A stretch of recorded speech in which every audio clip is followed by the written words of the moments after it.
Hi, I hope you're doing well today. Over the weekend, I was watching Tomike Adeoye's Mother's Day Without Mom on YouTube, and my God, I cried. I shed every tear they shared, talking about their moms and sharing experiences and all of that. All the while they were talking about their moms, I was thinking about my dad. Now, my dad's name was Anthony Asukwo Okon. He was a soldier in the Nigerian army. He retired at the rank of warrant officer. He was my dad in every sense of it. Now I know that people will say, of course, but who no go say in mama good or in papa good, but trust me, my dad was a mother in every sense. And while they were sharing experiences about their moms, I was just seeing the picture of my dad. When my dad died 3 years ago, the only tribute I could write was, Papa will be like Mama, because I have been blessed with the blessing of a good parent. My dad, my dad was that man that taught me how to wear pads, saw my first menstruation. He was the one that bought me my first pants, trouser pants, Berliner skirt. He was that father that would sit outside and wait. I know people talk about their moms, but people don't talk about their dads as much. Maybe because you've not experienced a father like I have experienced. My dad will wake up at night to come look at us while we are sleeping. You will know that because you would literally feel him around you. When we lost my mom, my dad refused to marry. He stayed, deprived himself of companionship, of care from a woman, because he wanted us to be grown enough. He stayed for years. My dad only remarried when I went to the university. He was there all through. I mean, we've had back and forth in terms of fighting father and daughter. Over boy, man matter. And he would tell me things like, Eunice, because that's what he calls me. Eunice, this man where you follow like this, you go tire. He was tough, but now I know everything he did has led me straight to this point. He was the man that trained me to school when almost all his friends had a boy as their first child. He had me as his first and would not listen to anybody that said he shouldn't train me. He trained me. Whew. Now this is important because we grew up in the barracks. You know the narrative of the barracks, the girl child and all of that. But my dad sent us to the best schools that he could afford. There was a time I came back from school, there was no money. He had not been paid. He went out with his bike and did Okada, carrying passengers so that he could gather some money to give me. He came back home with the squeezed money. He brought them out of his pockets and started to arrange them so that I could have something to go back to school. If I'm traveling, my father would wait at the junction for hours, waiting. I remember one time I was traveling from Lagos to Akwa Ibom. Because of the bad road and my phone died, he was so worried. I got to a particular junction and I could use someone's phone to call and say I'm fine. I told him possibly when we arrive. When I got to the gate of the barracks, my dad was sitting outside the gate, fragile, waiting. He was that kind of a dad. He loved afang soup. He taught me how to cook afang soup so that we would schedule cooking.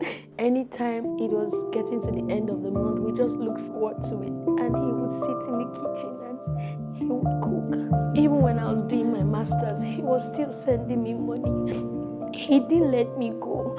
He was my dad and my mom. He was everything. When he started to battle with diabetes, I didn't know the severity of the illness. So he would call and tell me how the recommended diet was finished, and of course I would send what I had. Most days I beat myself and say maybe if I had done more. I know he was not disappointed. I've seen him sick. Everybody thought he was going to die before that diabetes. I was in school and he would put himself together to call me so that I don't know he's sick. It took my neighbors to call and say, Eunice, your papa no well. And I came back home. He was ruffled up in bed. But when he saw me, he stood up. He didn't want us to see him that way. I took him to the hospital and stayed with him for weeks.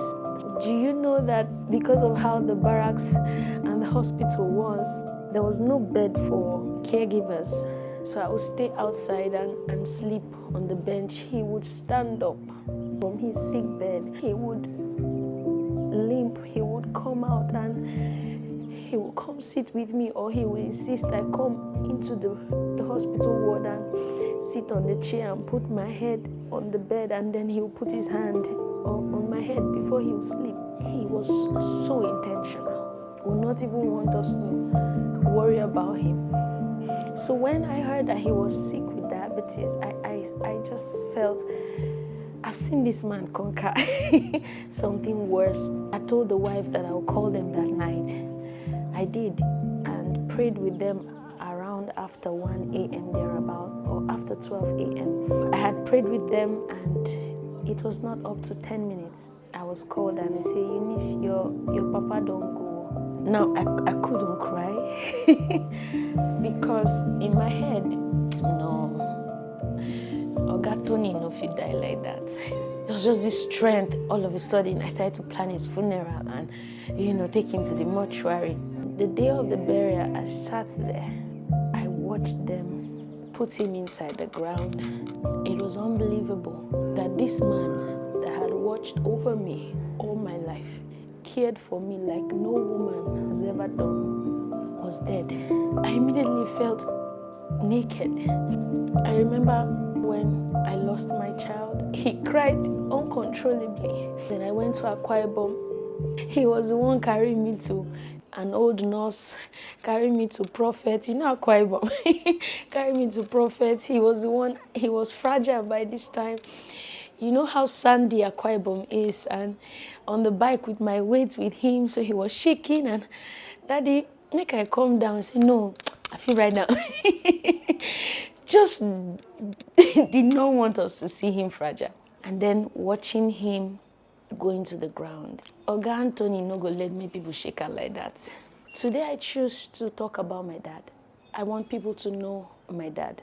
He was a good man in every sense. He trained a girl child that would train a community. He invested in a girl child. He loved his children. He was a soldier, but he didn't want us to end up in the barracks. He changed our whole trajectory. He changed our narrative because he chose to be Papa we pass Mama.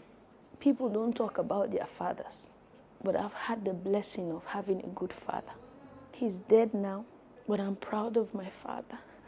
I'm sitting here because he believed in me. Many times I messed up. He didn't let me go. So today, for everyone out there who has had the blessing of a good father, love on them, cherish them, tell them how much you love them. And if there's anything wrong with them, you go carry them for your head though. Like say, everything depends on it. Our fathers are strong men. I had a good father that was strong, but he was soft, in care, in love. He was my nurturer. That reminds me of the fatherhood of God, who gave himself for us. My father gave himself for us. And today, I'm saying, love on your fathers, love on your brothers, love on your sons, because it is from the home. I'm sure if my grandmother had not done a good job, my father would not know how to do a good job.